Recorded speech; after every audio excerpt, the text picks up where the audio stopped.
Right, so what we're going to do here is we're going to carry out a full boiler service on this boiler and install one or two components. So let's get this show on the road. I've installed this new filling kit system. This is the old one. So these have a tendency to drip after a while, and this one was faulty. So here's the new one.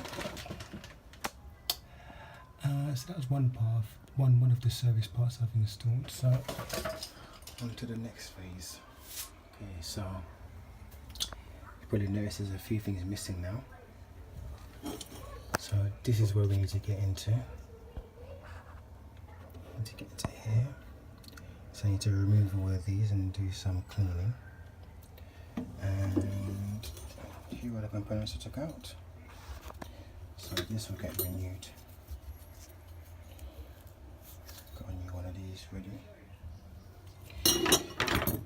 And off to start. A few more processes which will require this big brush.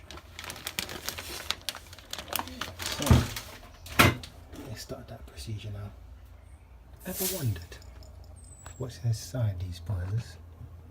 Oh look.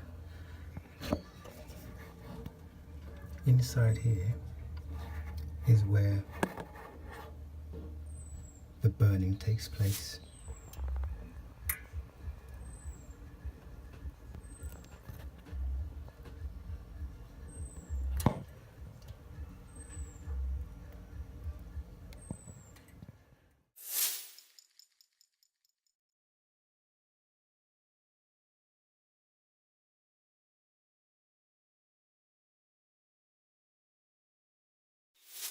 Right, so I gave that all a clean out now.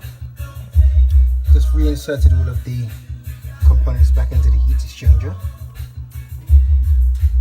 So that's how you want it to be sitting nice and flush.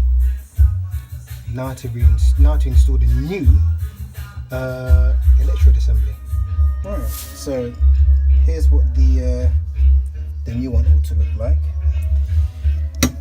This old washer could never. The one thing about these type of boilers is that you can never reuse these seals.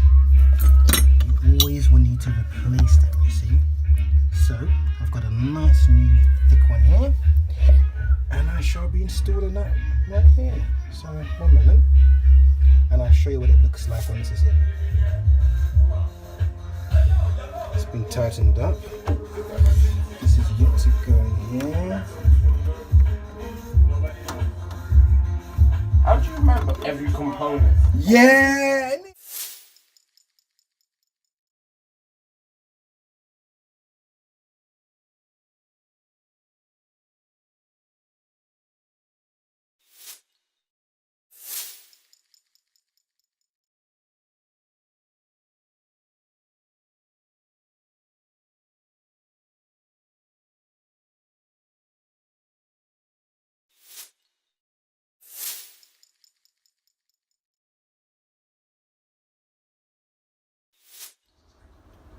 Now we have everything back together. Boiler is working excellent, excellent, excellent, excellent, excellent, excellent readings I got from this boiler now. All of the readings I wanted it to be showing me gas wise, well within the manufacturer's parameters. So that's another happy system. Job done.